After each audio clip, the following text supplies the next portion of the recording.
Shalom mooitjies, baie welkom by Storytyd saam met my Juffrou Jolie. Vandag reis ons verder deur die Bybel, maar kom ons stop en bid eers. Maak toe julle oogies. Papa God, dankie vir elke reis wat ons so ver kon doen. Dankie dat ons soveel van U en U mense kon leer en al die dinge en wonderwerke. Papa, ons loof en ons prys U daarvoor.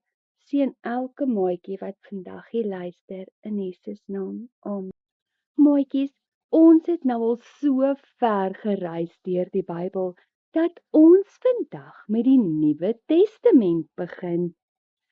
So vandag se storie gaan oor Maria en die engel. Daar was 'n jong meisie met die naam Maria. Eendag, toe sy so loop, toe staan daar 'n engel langs haar. Sy naam was Gabriël.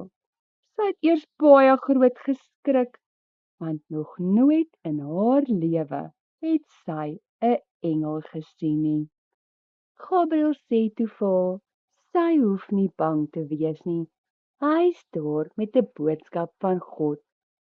Hy vertel haar toe hoe spesiaal sy vir God is en dat hy haar gekies het om die moeder van sy baba te wees. Sy sal swanger word met 'n seentjie. Sy moet hom Jesus noem. Hy sal die seun van die Allerhoogste God wees. Maria was bietjie de mekaar. Sy vra toe vir die engel, maar hoe sal dit moontlik wees? Want haar verloofde Josef en sy is dan nog nie eers getroud nie.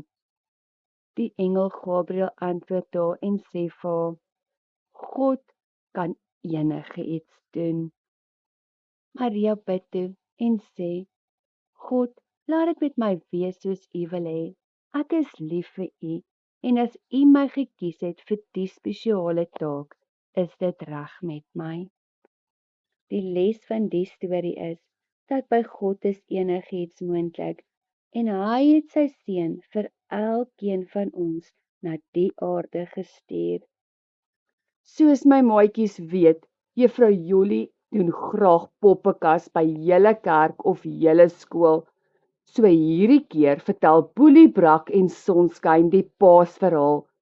En ons het nog 'n paar gaatjies oop. So asseblief, laat die groot mense ons kontak want ons wil graag by julle kom kuier. Baie Jesus liefde maatjies.